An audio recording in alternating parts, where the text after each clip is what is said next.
First, let me thank Professor Mpatie as a sociologist. He has helped me a bit to introduce my subject. Tumpigie makofi.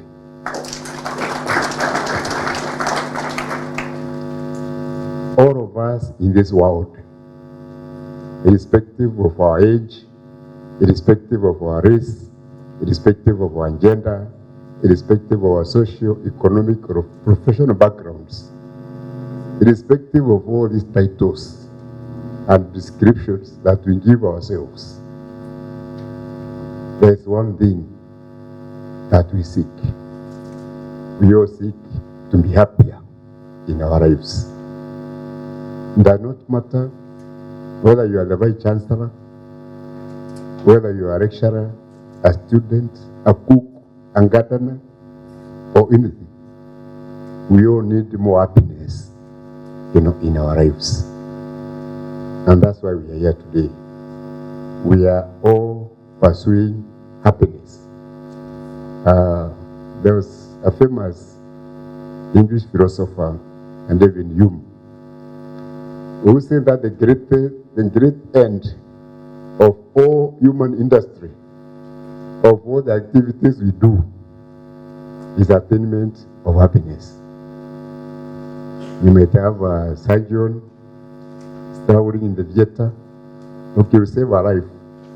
But when he's successful, he's very happy that evening because he has saved a life. He's a mechanic. He has found a dead car. When he's able to put it back to the road, he becomes very happy. All of us are religious. What is it that the bishops and the priests promise you? They tell you, remember there's another world after this one, isn't it? And what is in that world?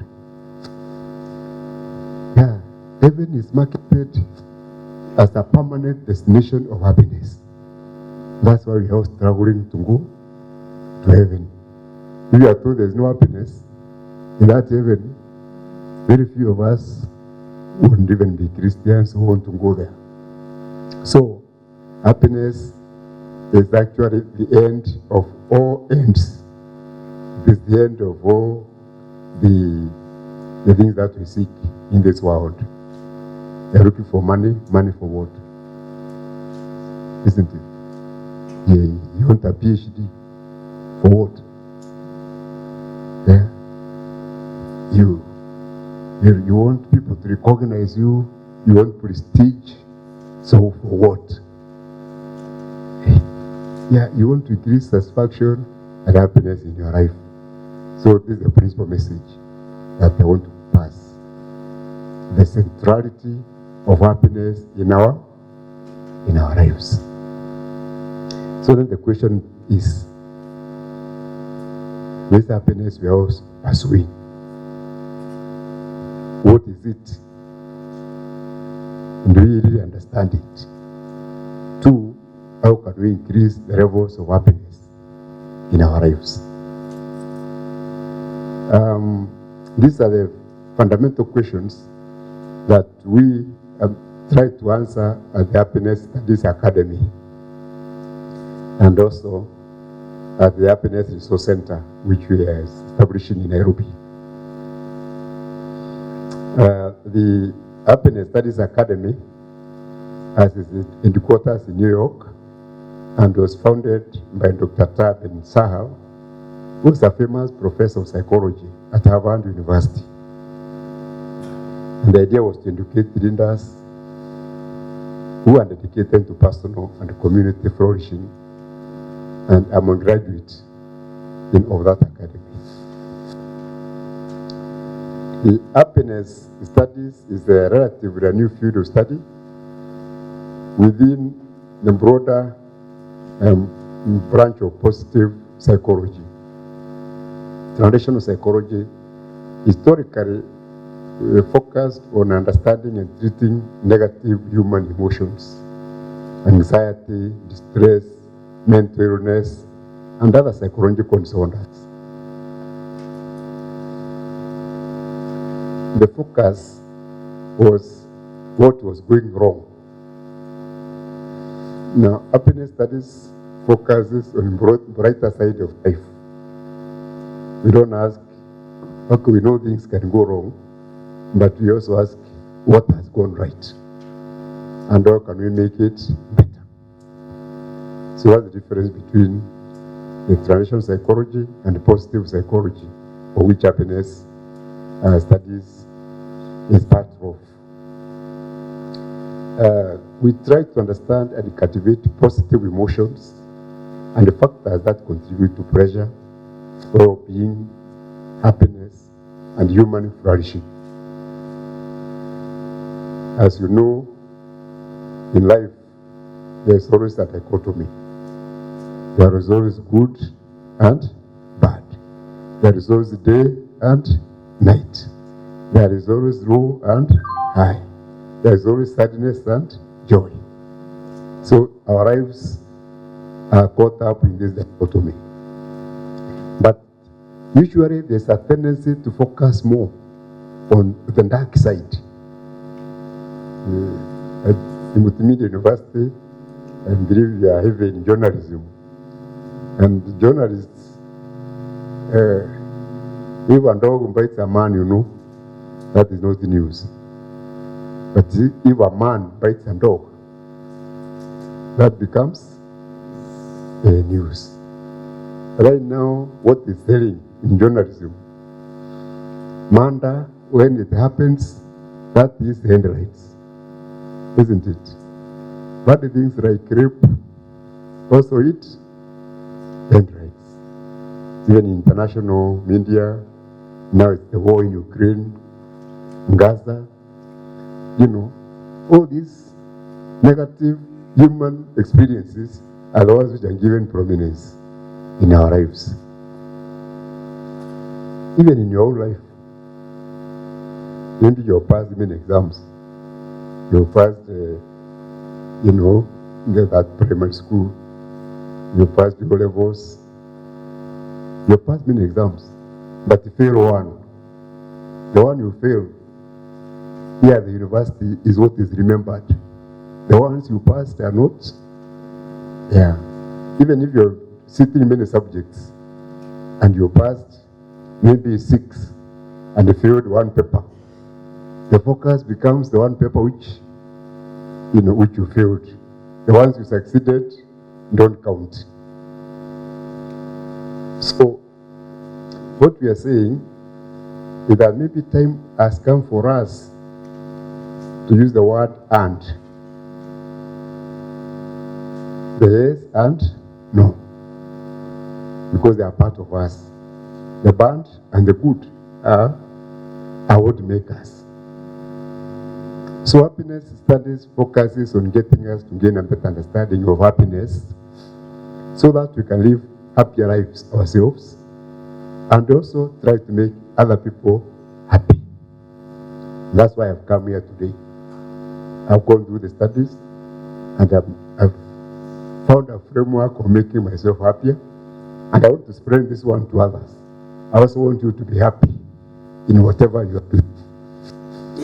So the happiness studies course is not a theoretical course. You'll be given many theories, etc. But that's not what is most important. The most important thing is to live it. It's a practical guide for maximizing happiness. So you have seen Professor Tao talking at the video there.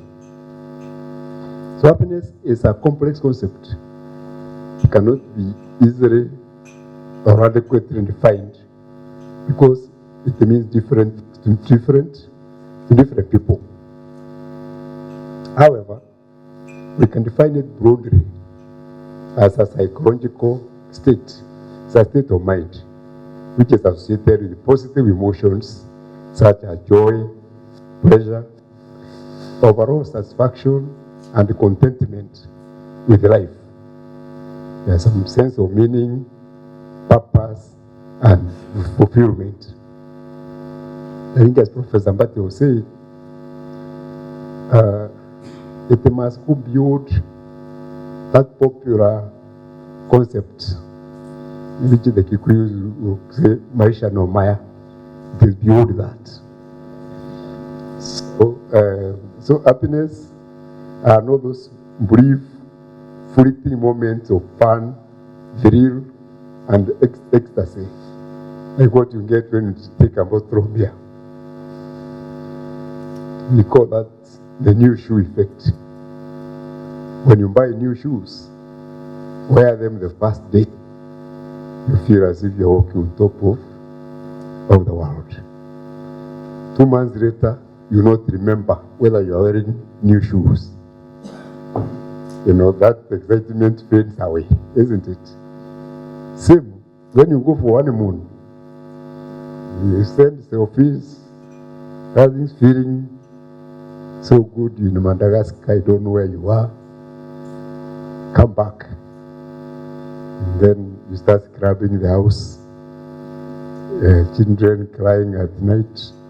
You're with them, taking them to hospital, 3 a.m. Other issues have arisen. Life is much more complex than that one-day honeymoon. So happiness also goes beyond the honeymoon effect, isn't it? So what we are talking about is a long-term, sustainable happiness. Now, one of the most comprehensive influential frameworks for understanding and increasing happiness in our lives has been proposed by that professor. That's why we decided to project him, Professor Tam Ben-Sakar. Actually, he's the founder, one of the founders of the happiness movement. And he has written many books on psychology. You can, Google him, and also you can, see him on Facebook, YouTube, and even some podcasts. He uses a model which he calls the SPIRE model to describe the 5 pillars of happiness. And these are the ones I want to share with you this afternoon. These pillars are spiritual well-being, physical well-being, intellectual well-being, relational well-being, and emotional well-being. An acronym SPIRE, S-P-I-R-E. So the following is some brief overview of these SPIRE elements. The first is spiritual well-being. Spiritual well-being does not necessarily mean religiosity.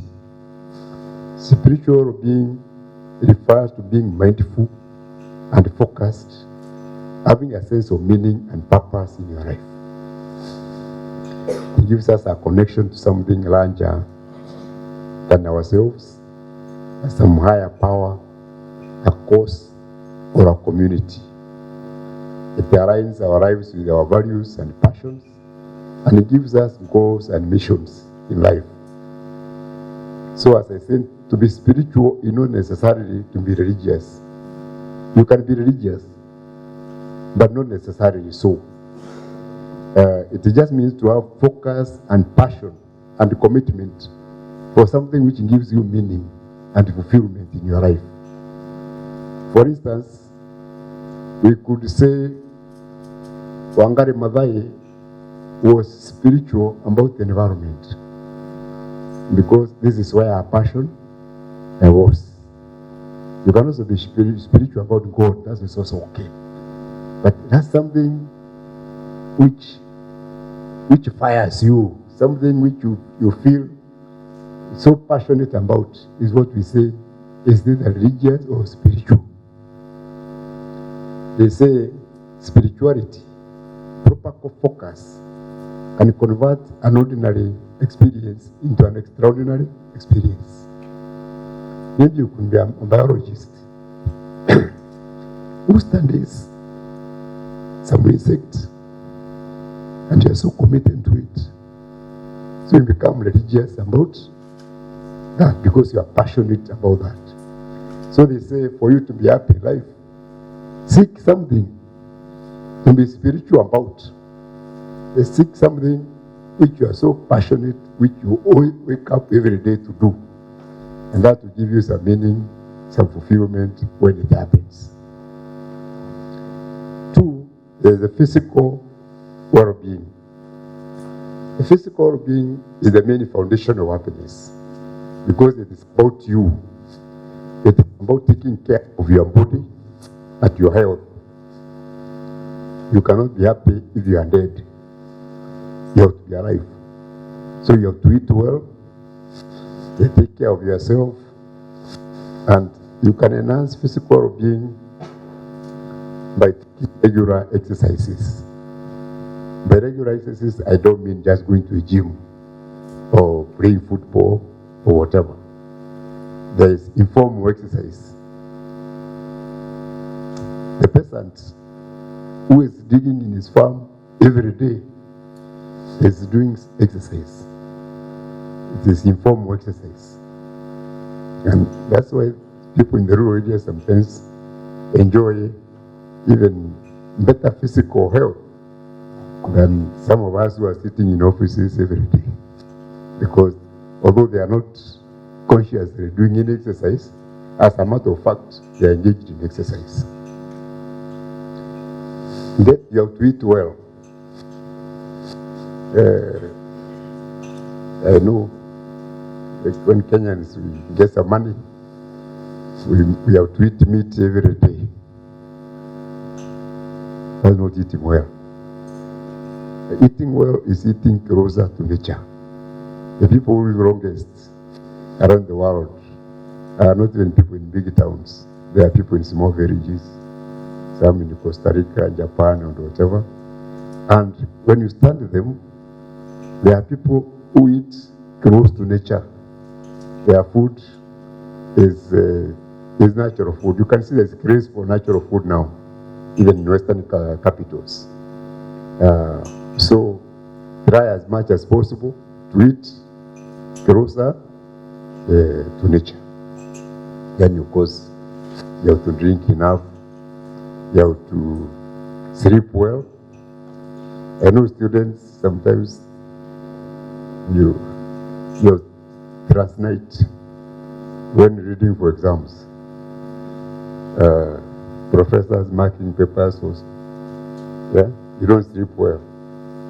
But this is a major problem. It can affect your health. Maybe not that time, but later. Is in substance abuse and be addicted to beer, drugs, whatever. That's not good for you. And then from one of the habits you carry from being a baby is being touched. Being felt, you're being appreciated. So, touch. Be close to other people. It's also a natural need, just like eating food. Feeling that you're in company, you're being loved, you're being touched, you are kissed. That's also important. So do it. So eat healthy food, take your health seriously. Overworking and poor eating habits leads to health and chronic diseases. And of course, you are in death. So this is like diabetes, high blood pressure, incidences of cancer, which are cause of unhappiness, are actually caused by work. You work for 18 hours a day, you don't eat well, you don't sleep. My friend, you get PhD, you become professor, vice chancellor, but you lead a miserable life. So you better take care of your body when you can. The third arm is intellectual well-being. What do we mean? A human being is a rational being. Even if you are given a lot of food and money and left alone in a room, you die very fast, you will not be happy, you'll be bored. So you need intellectual stimulation. So we say the human being should be curious. They say curiosity killed the cat, but it has never killed any person. So you have to be curious about life. You have to be open to new ideas, to open new experiences. This is what increases your happiness. Like now I've come from South America. I've come from Bogota. I've come from another city called Cartagena. We danced the salsa. We really enjoyed ourselves there. So I can say it enhanced my happiness. Now, if I went and bought a cow, without money or a piece of land, it will not give me happiness because sometimes I'm not even there. So these new experiences are what gives you happiness. So the same, be open to new ideas, be open to new experiences, be open to new people, new places. This gives you happiness. You can enhance your intellectual well-being by reading books. I know you're an engineer, but you don't have to continue reading engineering books. Yeah, you don't read a book about love. Yeah, you read a book which makes you happy, isn't it? Yeah. Some of you might not be very good reading. Why don't you watch a movie?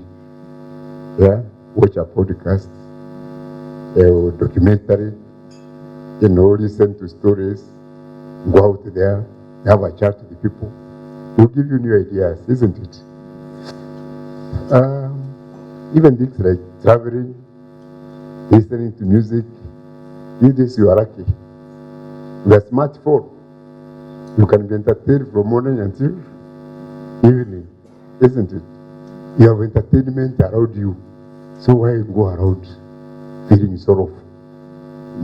Why don't you get all these musicians in your phone singing it for you? Yeah, so let's open ourselves to all these new ideas.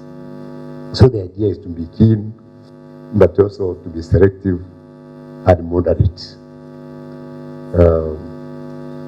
Good things, even good food, if it's not eaten in moderation, it can kill you. So you have to be moderate in whatever you are doing. And then, I think the fourth and the most important is what we call relational well-being. This is about friendships and social connections. Does not matter who you are or what you are doing. If you find yourself alone, it means you are going to be a very unhappy person. Happiness comes from others. Even if you read and got 3 PhDs and you are left alone, you'll be a very miserable person. Nobody even will know whether you've used PhDs. Or if you make money, millions, and there are no people around, this money is useless, isn't it? They say you are left with millions of shillings in the forest alone, and you don't have firewood. You might use this to make fire. It's more important to you. So, happiness does not come from many of the things we are doing. Even if you bought 100 acres of land, that cannot give you happiness. Floods, plots, whatever. Happiness can only come from the social universe. It can only come from talking to other people. So you're encouraged to enhance your social relationships. Start with your family. Be nice to your wife. Yeah, there's something we read called the Piro gaze. Piro gaze. Some people are married, but they don't look to each other. They don't look at each other. You ask what was your wife wearing that day? You have no idea because you didn't focus. Now, even if Miss Kenya or Miss Universe passed through here, and you are looking the other side, could you know whether she was beautiful?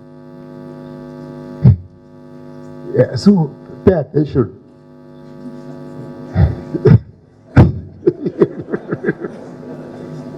Yeah, pay attention.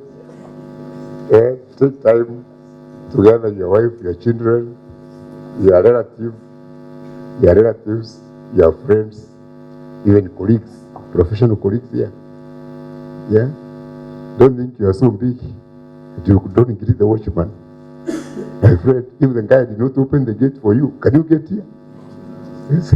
Yeah, so recognize the different ways the other human beings are supporting you. So, it's not very easy to make friends in old age.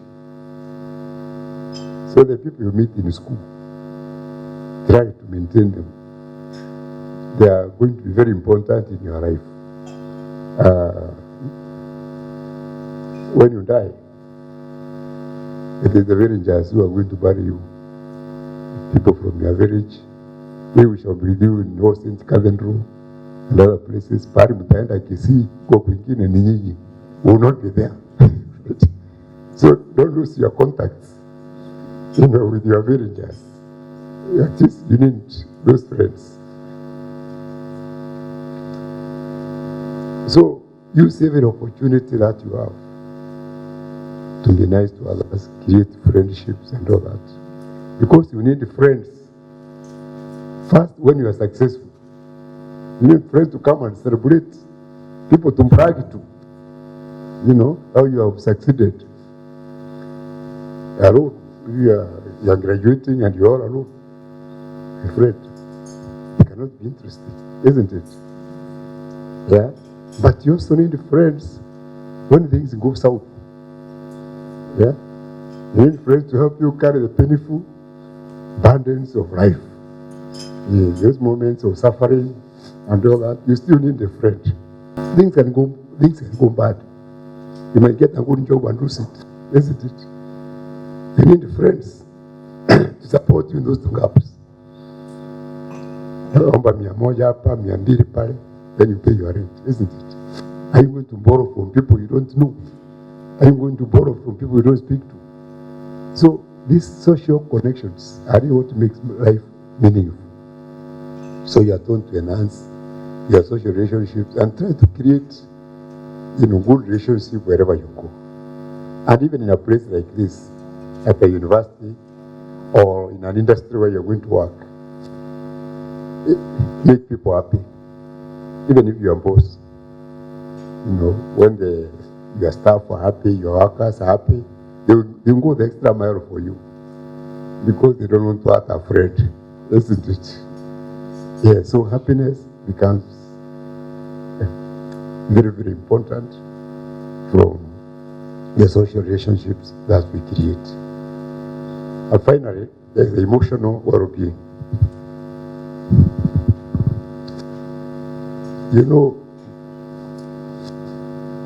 I told you there's a yes and no in life, isn't it?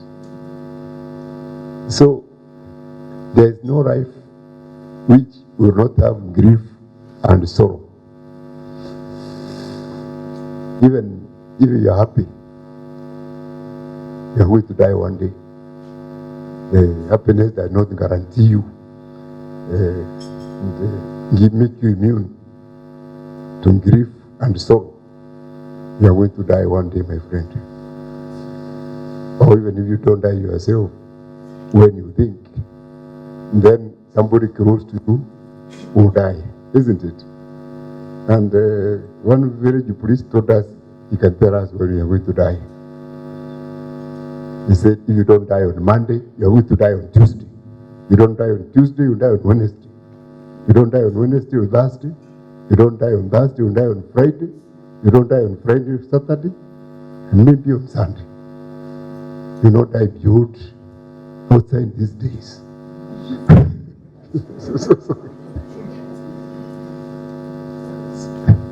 So you should be prepared. So apart from having those friends, you should also try to understand these emotions.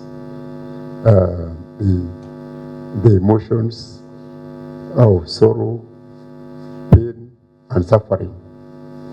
You shouldn't conceptualize how you're going to relate with them, because if they have not come, they're on their way, they are coming. And what you are told is some things there's nothing you can do about. So you accept you're going to die. Accept other people around you are also going to die. But you are told, don't maximize the pain. Don't exaggerate it. Let it run its, accept it, let it flow, let it run its course. No pain is permanent. To run for a few months, you'll go, and then life will continue. Yeah? Even when people mourn and grieve, they don't grieve forever. Yeah, they'll cry for first few days, mourn for a month or so. Then you see them in the disco and other places. Yeah. So, understand this is a temporary situation and have hope that after this, life is going to be good. Life will continue. So, what you should do is to learn how to manage and understand these painful emotions, sadness, anger, fear, and also cultivate positive emotions, joy, love, excitement, which is going to come after that. We should not resist. Once you resist pain, it becomes more painful. So, similarly, I know men, it's like, why don't come? Men are not supposed to cry. But suppressing the tears is much more painful, not talking about them. In fact, they say the women able to carry the burdens of pain better than men because they talk out about them. They cry when the time comes. Men die with them. That's why they are dying so many years before the women. Men should learn from women. When times to cry comes, cry and don't feel ashamed about it. When there's your moments of pain, share, talk to your neighbor, talk to other people. Even if they don't help you, you take it out of yourself. Once you share, it becomes less. So we have to open up, share painful experiences, and then you empathize. If it's your neighbor who is in pain, who has some difficult experience, listen to them. And you see, don't listen just with your ears. Listen with your mouth. Listen with your eyes. Because listen with your heart. The other ones understand, empathize, and also be supportive. Try as much as possible to give that person a shoulder, give that person an emotional connection, because that is what is going to lessen the pain. So basically, this is what we are running at the Happiness Studies Academy. Since I went through it myself, as you know, when I lost the elections, I felt my wound and come to an end. I was so devastated, until I went through. That's how I came to this school, and now I feel I'm a happy person. I do physical exercises, I do gym, I play golf, and I socialize quite a lot. I also read. I'm looking for my old classmates, only a few I've been able to connect with. Even professor, I called him the other day, hatukuwa tumeongea kwa muda mrefu. So we are making connections, and I feel I'm living a happier and a better life. And this is what I came to share with you today. I know we are going for Christmas, and these days, people are just sending each other WhatsApp messages. Merry Christmas, Happy New Year. Now you can also add prosperous, happy and prosperous New Year. I want to tell you those things will not happen. Merely wishing somebody happy Christmas will not give him happy Christmas. Merely wishing somebody happy or prosperous New Year, nothing will change. Are we together? Yeah, because happiness will not come from wishing, from wishes.